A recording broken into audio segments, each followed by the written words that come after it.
sensing this danger. This is the greatest showman! He is floating on air now! He's going to send it back. It's the Multicultural AFL Footy Show with Venessa Gatica, Harbir Fouad Andrewas and George Grossios. Hello, I am Venessa Gatica and welcome to the Multicultural AFL Footy Show. And our panelists tonight are Harbir and George Grossios with Fouad Andrewas with a special report from Adelaide. Hello guys. Hi Venessa. Hi everyone. Round 6 of the AFL produced some one-sided affairs and a ripping contest from the Adelaide Oval, which we'll get a first-hand report from Fouad Andrewas when we cross over to Adelaide later in our broadcast. Starting on Friday night from Canberra, St Kilda went second on the AFL ladder after beating the GWS Giants by 17 points, while on Saturday, Adelaide played their best footy of the year so far in taking the game away from the Western Bulldogs by a point. And Fremantle made the best of their advantage and dominated with their big men against an injury-under-strength Carlton to win by 35 points. Geelong decimated North Melbourne by 60 points, Brisbane destroyed the Gold Coast by 52 points, and Melbourne overcame their inaccurate kicking to defeat Richmond by 22 points. Monday, Anzac Day, saw a big final quarter of the 9 goals from Sydney to overrun the Hawks by 41 points, and at the traditional rivalry match from the MCG, Collingwood won over Essendon by 11 points.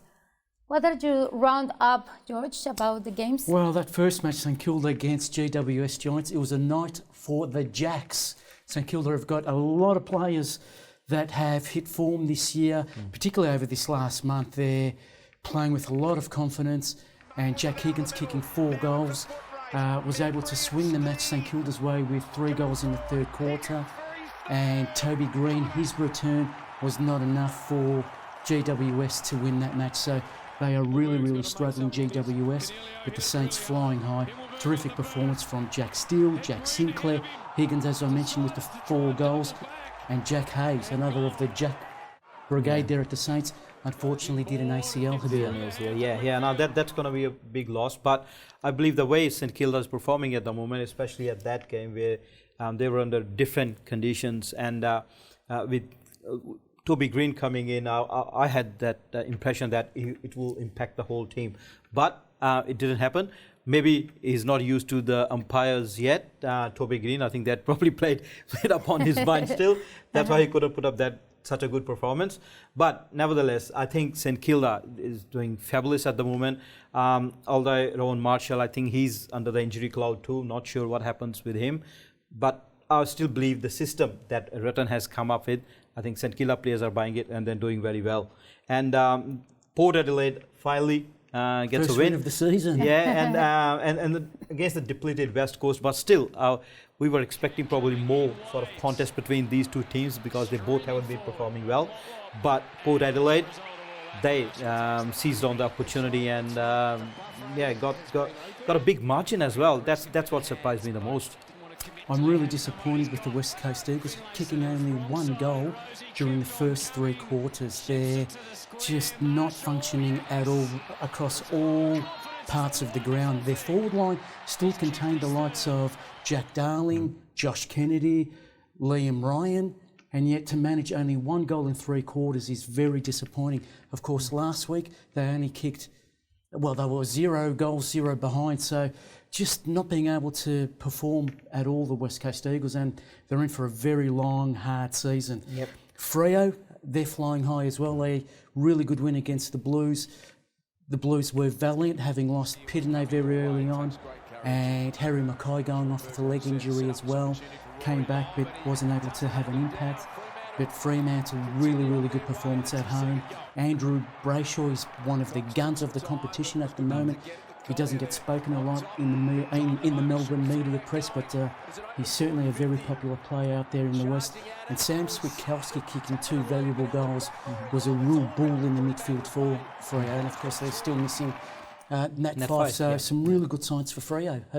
And also David Mundy, he's nearly 37 years of age, and the way he's playing is just fantastic. And Carlton, I think they based on these players, and if one of them goes out, I think their whole system sort of goes out of place. That's what it coming out to be, because when there was Mark Bitternet missing or Cripps missing, they can't function as a group. Although, as you mentioned, that because it happened again, they lost Bitternet quite early. So that's probably what led to their demise. But Fremantle, when we talk about the team's building for the future, that's definitely Longmire has got them on the right track. And the way they're playing, all the players gelling together, and not to mention, as we talked before, Nat Fife is still out of that team, and everyone's kicking goal at the moment. The concern for the Blues is they haven't won a third quarter this year. They've lost their third quarters by a total margin of 104 points. So there's some work to be done for the Blues in that area now.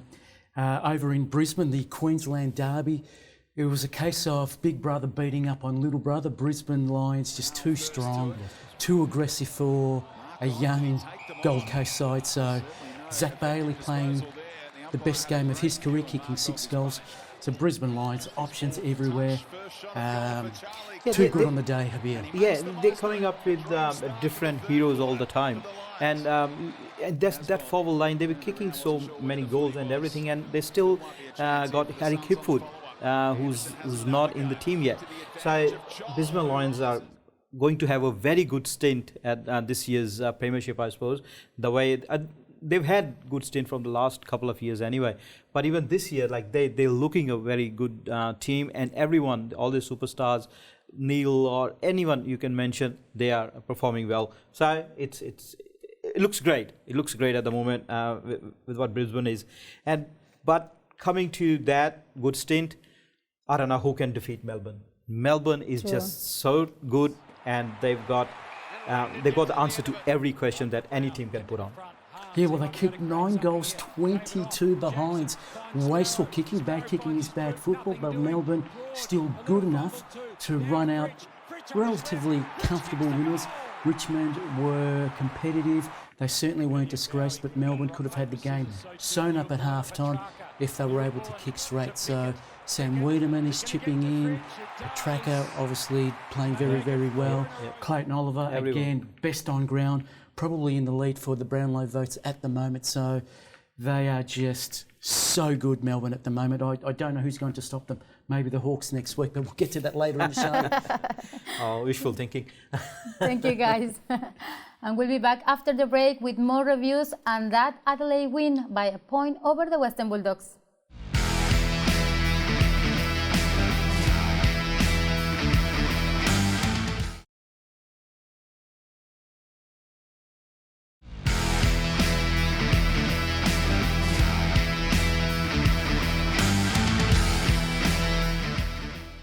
Welcome back. Let's cross over to Fouad in Adelaide to crow all about that 1-point victory over the Western Bulldogs. Hi, Venessa. Of course, it was a great win for the Crows by 1 point against Western Bulldogs. Pity about your doggies. Let's start with a game at Ballarat. Of course, it was a great performance away from home for the Adelaide Crows. They could have finished the game with 3 or 4 minutes to go. 3 of their younger players, such as Ben Keys, Josh Riccioli and Ned McInnery, they wasted right in front of the goal. It could have finished the game straight away. But anyway, credit to their superstar, Taylor Walker. He scored what proven to be the match winner with a couple of minutes to go. What a performance for that youngster. He has scored 12 goals in the last 3 games that he has played. Also, with 2 minutes to go, that was a great goal to have. And that puts him into 7 points. And then Pontempelli came with 7 seconds and he scored a goal, but it was too late as the siren went and Adelaide won by 1 point. That was a great game. And after the game, Nix said that that was one of his greatest months of coaching career, as his team or young team scored 3 wins against 3 big clubs like Richmond, Western Bulldogs and Port Adelaide. He said we need to keep going and try to perform again as well as what we did in the last 3 or 4 weeks, and we'll try to win more games if we want to be contenders for the top 8. As for the Port Adelaide, I was there. It was a boring game in the first quarter. To be quite honest, it was 8 points each, 1-2 for each team, and low scoring quarter. But as the second quarter started, the floodgates opened for Port Adelaide, and just let's see. I'll tell you something, that West Coast scored 1 goal in the first quarter, and they did not score again as any goals till the last quarter when they scored 3 goals. But it was too late, and they lost by 84 points. What a drumming. As for the Adelaide Crows, they might have a better chance because they are the host to the Giants in Adelaide, and the Giants are not playing as good as of late. So Adelaide coming out of a couple of wins and being at Adelaide Oval, I can see the Adelaide Crows, winning that game. That's all from me, guys. Thank you, Venessa, and thank you, George and Harbir, and I will see you next week. That's all from me. Good night. Thank you, Fouad, and we'll hear from you next week. Moving right along to the other games, Geelong defeated North Melbourne, and the Anzac Day matches, the Sydney Swans stormed home to defeat Hawthorn, while at the MCG, Collingwood defeated the Essendon Bombers. Harbir, would you like to comment? Yeah, well, I believe, to me, the closest game, Essendon and Collingwood, I think that's how we predicted it, that these rivalry games, Essendon will put up a good show, but Collingwood will come out victorious, and that's exactly what happened. And all the credit goes to Essendon players who put in a good effort in this time, and it wasn't just a walkover for Collingwood, with Stringer coming in and scoring 3 goals, others chipping in as well. Dyson Heppel, he did his job, and Parrish, as always, he's been pivotal for that team, and he was there again. And good thing was Dylan Shield sort of picked up his game too. So signs are good for Essendon, but if you look at Collingwood, they missed my check, as in he provides them that a person forward, that player forward, that he can do wonders over there and make that a little bit of a difference, which encourages others to perform well too. And not to mention Genuine, who scored 5 goals. So all in all, a very good game, and the game worth watching for nearly 85,000 people who went there to watch it. Great game. Yeah, Harbir, Essendon were plucky, just not good enough in the end. They'd be enthused by the performances of players like Alec Waterman kicking 4 goals, Stringer kicking 3 on his return. As you mentioned before, Jack Ginnivan kicking the 5 goals. His best performance in the short career that he's had so far. He's only 10 games into his career. Even gave a cheeky shush to the crowd when he kicked one of his wonderful goals. So Collingwood back on level terms now. Essendon all to do 1-5. Yeah, no, definitely. And Geelong, I think we were not expecting anything different from what happened. But as we talked about a little bit before, the teams who are on the rebuild, North Melbourne is quite far as compared to the other teams. With the teams which had trouble last year, like we saw St Kilda, Fremantle, they're coming up with good results now. But it's getting a bit too late for North Melbourne. I don't know. They have to come up with something. Otherwise, there is nothing in the game. You already know that they're just acting as a percentage booster for other teams. And on the other hand side, how good is Cameron? He's having a very good year. The way he's playing, I think it's going to be a year where he will pay the full what he getting paid I for. think Cameron and Hawkins are doing a very, very good two-play. A very strong. Yeah, well, they kicked 11 goals between them in this match. As you said, Harbir, North Melbourne have gone backwards. We talked them up last year. We knew they were a developing side, young players learning new systems. But this year they've gone backwards. I don't see the same level of performance and improvement, and that's a really worrying sign for the Roos. We don't see the improvement, and they're becoming cannon fodder for the other teams. Another heavy loss. So I don't know where to from the Roos. They just have to find something, and very, very quickly. And my mob, the Hawks, took on the Sydney Swans in Tasmania for, again, Anzac Day. The Hawks were very good up until three-quarter time. They shot out to a 32-point lead midway through the first quarter, jumped the Swans. The Swans gradually reeled them in, and a 9-goal last quarter to the Swans sunk the Hawks. Very disappointing fade out for the Hawks, but take nothing away from the Swans. Terrific performances from guys like Callum Mills and Luke Parker. So even Lance Franklin made a return and played a handy game, 3 goals. Didn't set the world on fire, but did enough to keep the Hawks defenders on their toes. No, definitely Sydney. They played very well. All level 4, and when this team is on song, a different team to watch. But having said that, I think Hawks at that stadium should have got that win. But I don't know what happened in the end. Nevertheless, good fight, right? Thank you, guys. We'll go to a break and return with our round 7 previews. Stay tuned.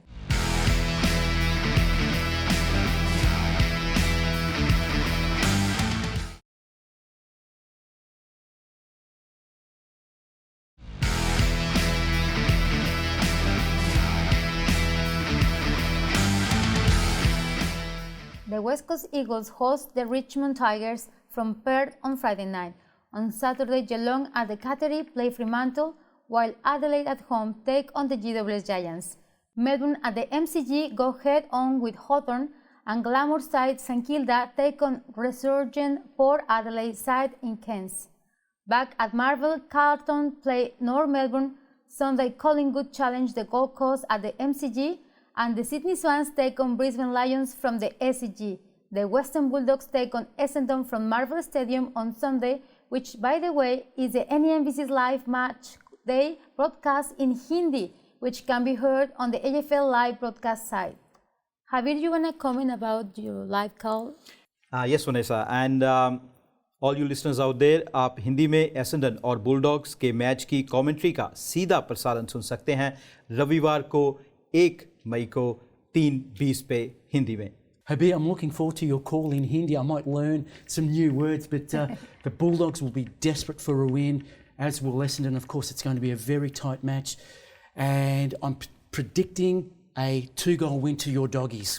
Well, I think I'm going the other way. I'm so sorry to say this, but I think Essendon's going to come on top in this game for me. Really? Yeah, I believe so. No. Interesting selection. West Coast versus Richmond. You would expect Richmond to bounce back after a positive, for the most part, performance against Melbourne. They were kept in the match, of course, by wasteful kicking by the Demons, but Richmond hung in there.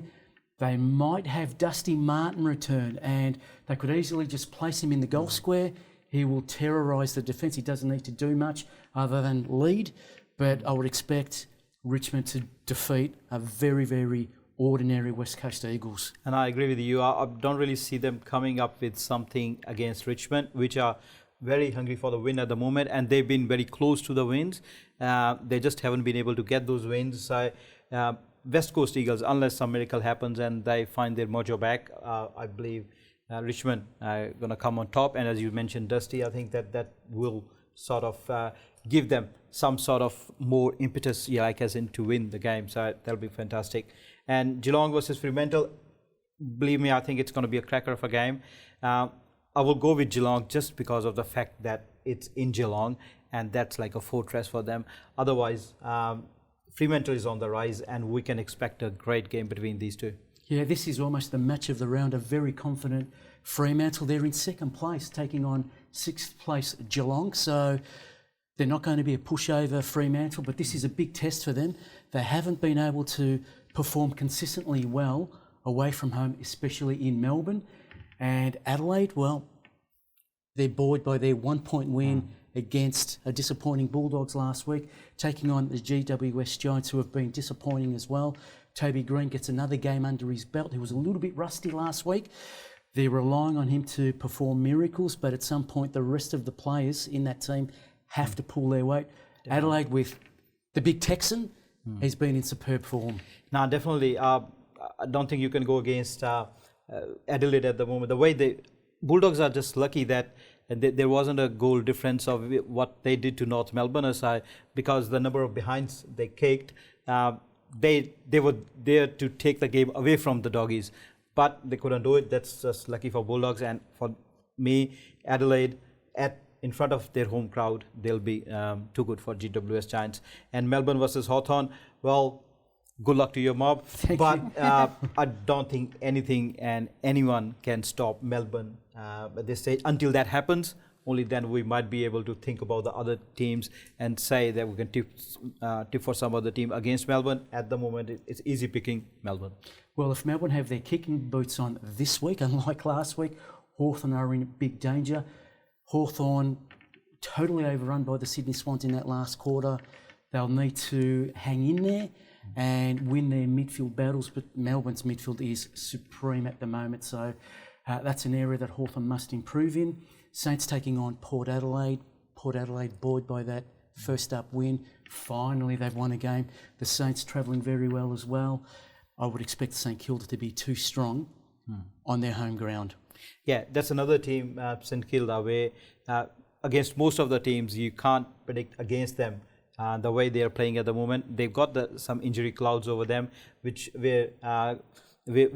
Port Adelaide can see as a ray of light that they can use for themselves. But I believe still St Kilda, the way Jacks are performing at the moment, as you mentioned. They have the Jacks. Yeah, so I think it will be too good for Port Adelaide. Now, when I say they're playing at home, it's their home away from home, St Kilda, because, of course, they're playing in Cairns. It'll be humid and possibly wet, so whichever team adjusts to the conditions very early on will take the points. And the Blues will bounce back against North Melbourne, no doubt. They'll be too strong. Roos, as we said earlier, have been very disappointing. Carlton will be looking for a percentage booster and finally win a third quarter. Yeah, another easy picking when you are picking up a team to win against North Melbourne. Doesn't matter which team it is at the moment, they're winning. So North Melbourne's not showing up at this stage. The next one, Collingwood versus Gold Coast. Well, that has a potential to be a good game too. Hopefully Gold Coast play for 4 quarters. But Collingwood, the way they are playing at the moment, the way Dykos brothers are gelling in, the way Lipinski is getting into that group, and it's the things are looking very good for Collingwood, and I believe they will be too strong for Gold Coast. Yeah, I agree, Harbir. Jordan De Goey has been in good form of late, and of course you touched on the Dykos brothers; they've been in good form as well.